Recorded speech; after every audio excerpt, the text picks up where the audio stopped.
Okay, and welcome back to the Man v Fat Wales YouTube channel.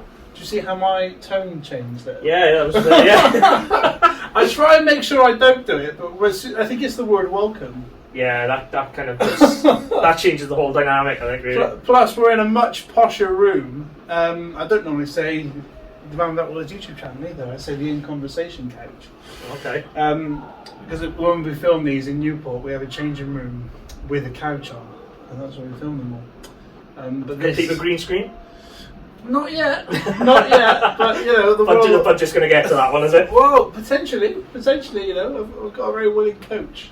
But I'm in a physio's office today at Pure Football in Swansea, and I'm joined by Matt Evans of Only Food and Cart Horses. A fantastic name for the blue team here, who's kindly agreed to sit down and have a chat with me. Yeah. Thank you very much. So, Matt, let's talk first about the team name. Well, the team name. Did you have a hand in it? I didn't know. As I said, this is kind of like my fifth week now. Okay.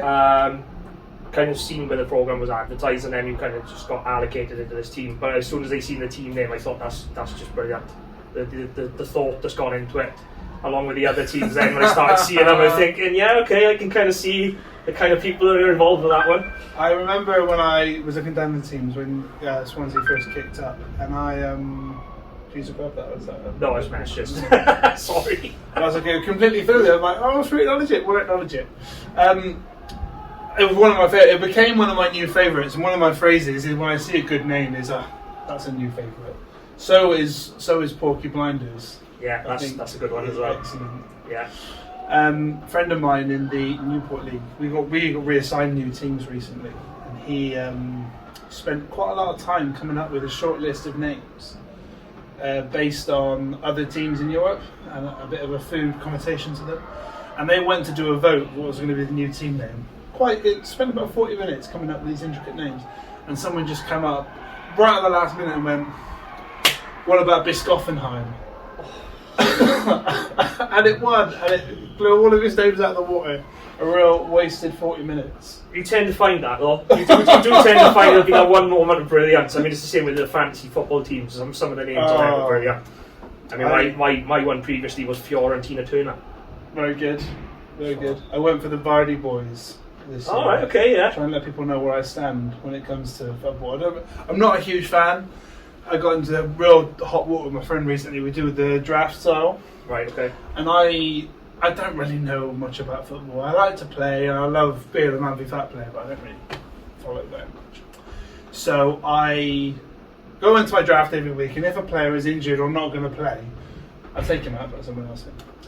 And this week that went on, and Cancelo, yeah. Man City, wasn't playing. So I was like, drop him out, someone else in, job done. And the stick that I got, because he ended up getting picked up by someone else in the league who's now overtaken my pal.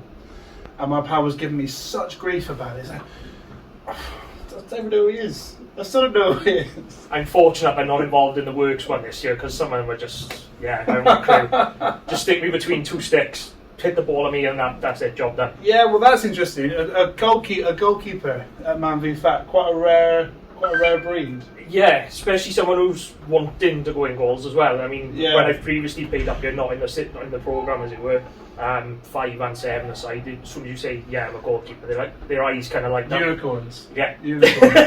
Because it's horrible. It's horrible. I'd like to be good in goal. I'd like to be better purely for the 7 minutes I have to go in on a kickabout now. Just not to be shit would be really good. Yeah, there's moments where you kind of like hold your head in your hands and kind of go, I really should have done better on that one.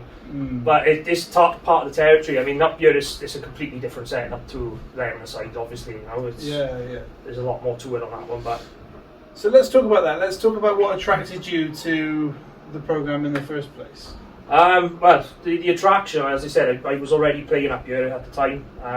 On Sundays we had a 7-a-side team, which we were running, just myself and a couple of mates. And that kind of came to a head, kind of fell through, people losing interest, this sort of thing. I thought, I really want to try and carry on playing as long as I can. And then one of the guys then who I knew put the group on Facebook.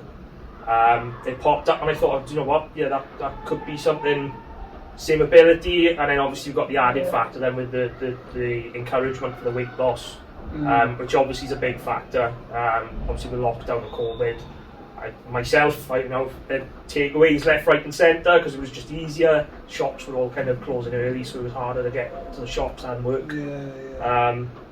So yeah, I mean, I seen it and I thought, yeah, that's kind of best of both worlds, as it were. Is your weight something that you've struggled with your whole life? No, it's kind of started early 20s, to be honest. How old are you now? I'm 32 in March, so 2 weeks or so. But it was the classic: move in with someone, get married, get comfortable. Classic, get fat. Bang! 6 stone later. I was like, oh no, and then it just never shifted from there. Kids, work, home life. It just never got the actual effort to kind of go, no, I need to lose the weight now. Sure. And it's just kind of sat there, so which is never good. No, okay. So you've been with. I normally ask people what their favourite moment is with Man vs. Fat. You've only been here a short while. Have you got one? I wouldn't say a favourite moment. I think it was either the first or second game where I had a really good game. I don't know what it was. I don't know whether it was the banana before I started playing or something stupid like that. But it was a really good game and saves pulling off and stuff like that. And it was people on the sidelines as well, which is the other good thing about it is, like, you know, the other teams when they're waiting to go on and they see the play or the goals or the saves and they're really good at encouraging. So I thought, no, do you know what, this is a really good moment, as it were. Fantastic. So very good. So you might have some goals in mind when setting up to join the program. Yeah. What are they? Sort of short and long term. A short term is probably on the mental health side. I know it's a bit of a kind of a stigma, and it's kind of this. It's okay to be not okay and that sort of thing. And obviously, I know the male side of it. As much as it's reported, people don't tend to talk about it. Short term is kind of a mental health aspect, trying to get myself back on kind of a level field, as it were. Yeah. Excuse the pun. For long term, it's just to try and get rid of the weight, get healthier. As I said, during lockdown, it was an absolute nightmare. The only thing that was open was takeaways. So it's just the health side of it, trying to look after myself. I got two kids. I got a 14-year-old boy and a 9-year-old girl. I was taking my boy out to play football up the field, and then puffing and panting after about 5 minutes is never good. How old is your son? He's 14. 14. 14, yeah. So I'm trying to get him into football, but I think he's a bit too much of a gamer, unfortunately. Okay. So he's going down that road. That's not a terrible thing. No, it's not. It's great because you could just put a game in front of him. He's quiet, but teenagers just get gripped of them anyway. So. You mentioned a stigma there with mental health, and obviously it's a widely recognised stigma. I think it's really important that we do all that we can to try and I don't want to say defeat that, but sort of normalise those conversations in a way, particularly for men. It's much more prevalent in terms of they don't talk about it as much. With you, Matt, with your mental health struggles, if it's okay to say struggles, did that predate your weight gain, or did it come independently of your weight? No, it was independently. Kind of, a bit of a not a messy breakup, but it took it hard. That's the best way to put it, I suppose. Obviously with the kids, I'm very much a family man. The kids come first, all that sort of thing. So that's kind of where that stemmed from. Then kind of pulling myself out of it, but never quite. It was always kind of there. Do you know what I mean? It's always kind of in the background, and you have your good and your bad days. You'll have people going on fed up today, kind of thing. But it's the really low points that kind of hit harder. And what do you do now when you have those low points? Well, thankfully I've got this. That's kind of a point to focus on. Tuesday nights.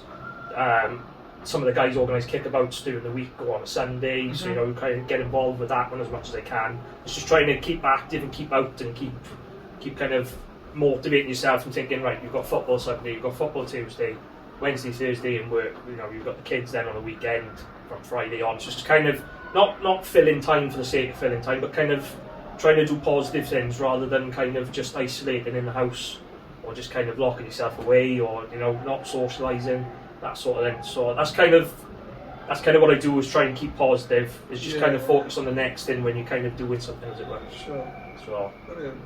Thank you for sharing that, because it's not always easy, is it? No, it's not. It's a shame. It is a shame, and as I said, I'm quite open about it and quite honest about it.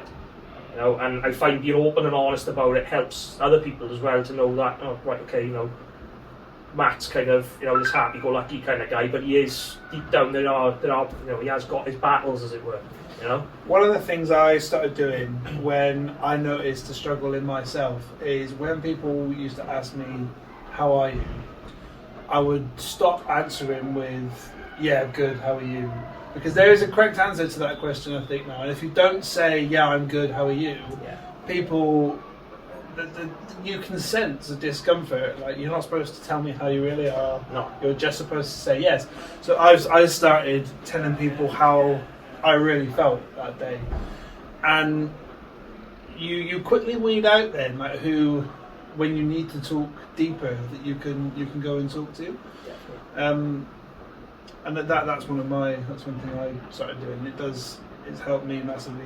More and more so talking out loud than knowing who you can go and talk to, because I think your boys will always be there. Oh yeah, definitely. Matt, I want to finish off with one question that I ask everybody, and that is, if you're talking to a fictional person, they don't really exist, but they do exist, and they're thinking about joining Man vs. Fat, and they aren't quite sure about it, they've got some reservations, what would you say to them? 2 words: do it. Basically, it's probably one of the best things I've got involved in. It really is. I mean, the difference, as I said, the guys are brilliant. I mean, some of the banter you have, the laugh, the jokes, and then the socialising side of it, out on the pitch, there's no... A lot of the times you can kind of... It can get a bit heated when it's kind of not your own group, as it were. I mean, the Man v Fat football community up here, it's kind of... It's a family, as the only way to put it. I mean, we all have a laugh and a joke, but, if you see someone kind of struggling, they will say, everything right, how you doing, yeah, good, that sort of thing. So it's an environment, right, that I don't think it's marketed, because it can't be marketed. Like, how do you say before you sign up to a Man v Fat football league that you're going to be joining a group of 60, 80 guys who are going to be there for you and support you and talk to you? You're going to be assigned to your own team. Of course you are, you're playing football, but that team are going to be around all week, and you're going to be in a chat with that team, and I think that it gives you a group of mates, right, straight away. Yeah, exactly. Yeah, definitely. And it's a wonderful thing, and I hope that's given you...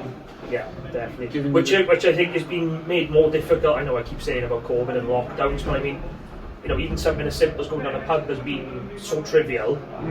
You've got to come in, you've got to be separated, you can't all sit at the same table, you can't go to the bar, that sort of thing. So I mean, this has kind of solved such a trivial situation. Obviously with the restrictions coming back and stuff, it's like, there's a ball, there's a league, go and have a laugh, boys. You could do that, which is brilliant. It's noisy. Matt, we'll call it there. Thank you so much for spending some time with me. And I look forward to certainly seeing you guys again, but hopefully playing you one day as well. Yeah. Take care. Yeah, thank you. Cheers.